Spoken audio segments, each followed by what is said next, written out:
Hello and welcome to today's Daily Rift. I've decided that we're going to go up a difficulty level, so if this rift takes a bit longer than the last couple have, that will be why. If I die a lot, that will also be why. But I just felt we were steamrolling on hard difficulty yesterday, so I thought I would go up a difficulty level. We've already had a pretty quick start here, just with elite spawning right at the entrance. There, so that was good fun. But it looks like we're not going to have too much more difficulty on expert than we were having on hard already. So, and it gives us the advantage of slightly more XP. The difference is 75% versus 100% on expert, so that's good for us. And I did say that I would go up to expert once I had all yellows, or I felt that it was a good time to. I think I've got all yellows now. I think I might still be wearing the magic boots that I've had for a while, so I need to get an upgrade on those. But for everything else, should be a bit better. So this should provide a little bit more challenge and just make things a bit more interesting and fun. But so far, I'm not really. I don't feel like I'm going any slower through the rift at the moment. Things are dying almost as quickly, which leads me to suspect that there isn't a huge jump in actual difficulty between those two settings. So, but we'll try and stay on expert for as much as we can now. Looks like we've got a goblin out there, so I'm trying to get that goblin now. And, did that goblin like teleport then, did he? He did too. There we go. So he's dropped a whole bunch of stuff, which we'll pick up. I didn't even see what kind of goblin that was. Malevolent Tormentor. I don't know what that means. So, looks like he dropped a lot of gems and stuff. Cool. Anyway, yep. So, this is a slight increase in difficulty. It's also our 25th episode of this, which is kind of cool.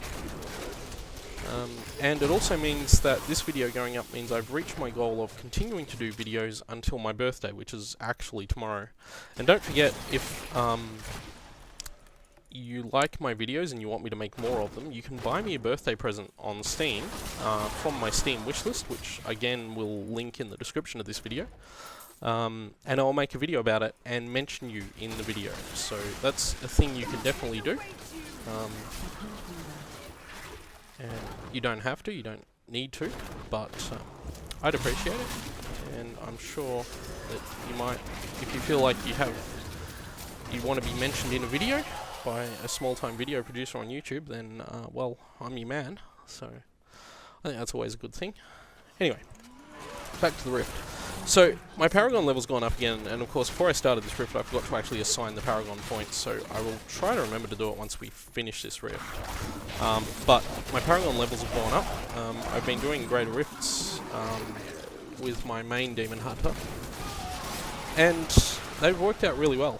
I ended up getting another Omaladni's gift, and the most hilarious thing I think I've ever got, which was an ancient Cluckeye bow. Which turned out to be vastly better than any other bow I've got at the moment, so it's actually what my main Demon Hunter's equipped. But yeah, ancient legendary Cluckeye. Which is kind of funny, but does so much more damage than anything else she's got equipped that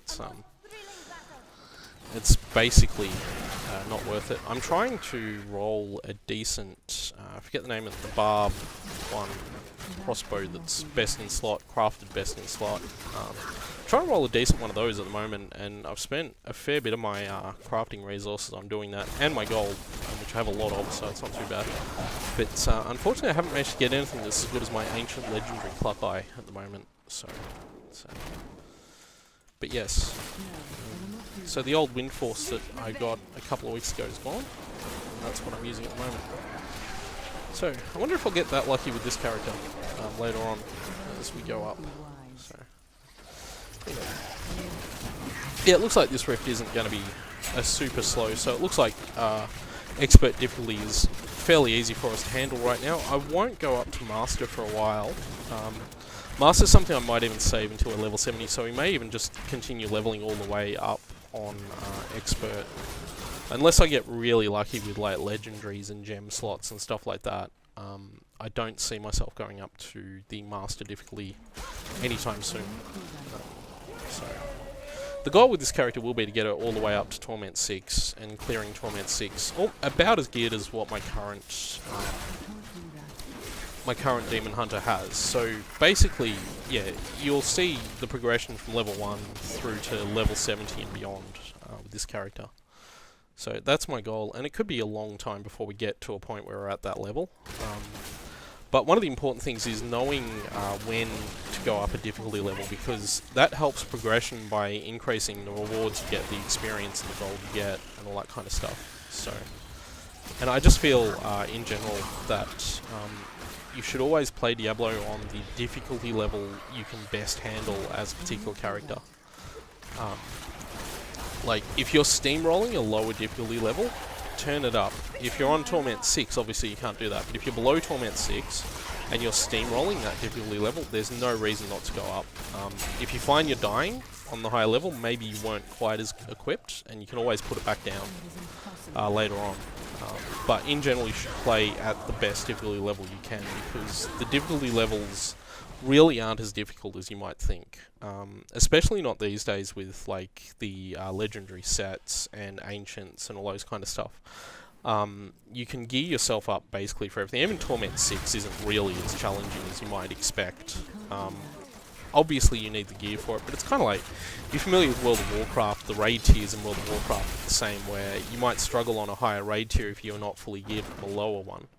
But once you get that gear, you won't have a problem at all. And you'll be ready to just demolish the next tier. So, and that's the same in this. I know there's a lot of players who demand that, or are demanding at the moment, that Blizzard add more Torment levels. I can sort of see the reasoning behind that, because Torment 6 really is easy once you get geared for it, and there isn't a stronger challenge in this game at this point other than Greater Rifts, which not everybody wants to do, which is understandable.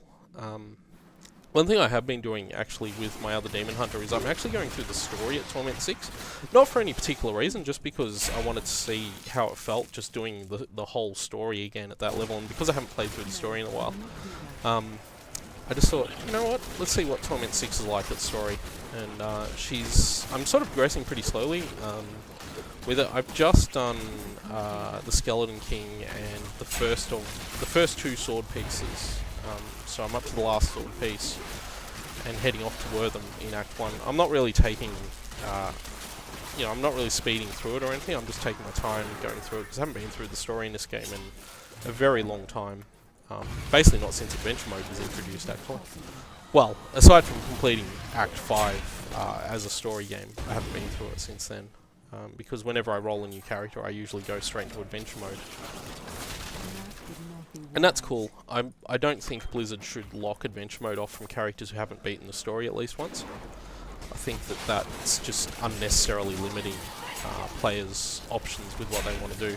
I know a lot of players were a bit upset when they made Adventure Mode completely open to players in the first season, and I'm sort of like, again, just a case of, I don't see why they shouldn't have done that. Leveling through rifts, and I mean, for me personally, I much more enjoy rifts and bounties, especially rifts, over other ways to play the game. Because I've done the story in this game 100 times. I did it back before Reaper of Souls came out a lot, because it was the only real way to just keep doing things, you know. And so it wasn't particularly fun, you know, the 100th time you played through it. But having not played through the story in a long time, I'm actually enjoying it again, going through it and, you know, seeing all the cutscenes and how it all unfolds. I mean, I have to admit, I don't think the story is this game's strongest thing. It's sort of like, it's an okay story, but if you want epic storytelling, you don't really come for Diablo. Come to the Diablo franchise for it. These games are very much about this gear loot cycle. They have kill monsters to get more gear. I think part of the thing with this game is you also have to just enjoy the monster killing. Enjoy going in and just destroying swathes of monsters, because after a while the reward system is going to wear you out if that's all you're in the game for. So you need to maintain the idea of that just doing huge swathes of damage to monsters is a good idea. And I think I've mentioned before in a video that I'd really appreciate if Blizzard added sort of a proper scoring system or some kind of thing where you completed a rift and you had like a score or a performance rating screen for the rift. I think that would be really cool, because then you'd have some kind of metric other than time to show how strong you are as a player and how good you are as a player. And I know that partly gear dependent, but it's also partly skill dependent as well. And, you know, just like massacre bonuses and stuff like that that pop up as you play. I love those kind of things, 'cause I love games that do that kind of stuff. And I'd love to see that kind of thing happen in Diablo 3. Even if people accuse the game of being a bit more arcadey because of it. To me, Diablo is an arcade game anyway in a lot of ways, so that wouldn't bother me at all. So, anyway, we've got a Rift Guardian that we are going to easily crush here. This is going to be no challenge whatsoever. I'm not even taking damage, I'm just going to stand here and smash this guy. Okay, the wormhole could get annoying. Not really, no. He's dead. Pretty much. So, nice and easy. Had no real problems going through anything in that rift, so that's the difficulty. The only problem we had is we've just run out of... So I'll throw that out because that's kind of more valuable. I'll see what this legendary is. It's a legendary crossbow. Probably an upgrade, I would imagine. Yeah, pretty much. It has a socket too, so I'll whack a gem in that when I get back to town. And that's a demon machine, which is, yeah, it's not a great legendary, but it's an upgrade for us right now. We're doing 2,307 damage at this point. Just check what else we've got in the way of upgrades. Are those... You know what? I'm going to equip those, even though I don't use multi-shot, because they're just better statistically anyway. Those are better. That's what I upgraded before. Those are not better. Actually, are they better without gems? Only slightly. Those are... Actually, how slight? Yeah. Yep. Okay. Yeah, that's an upgrade, I reckon. Increased companion damage. Cool. So those are not an upgrade because they're for wizards. And yeah, everything else is everything else. So that's this rift over and done with. And I will see you all next week with another new rift. Thanks for watching.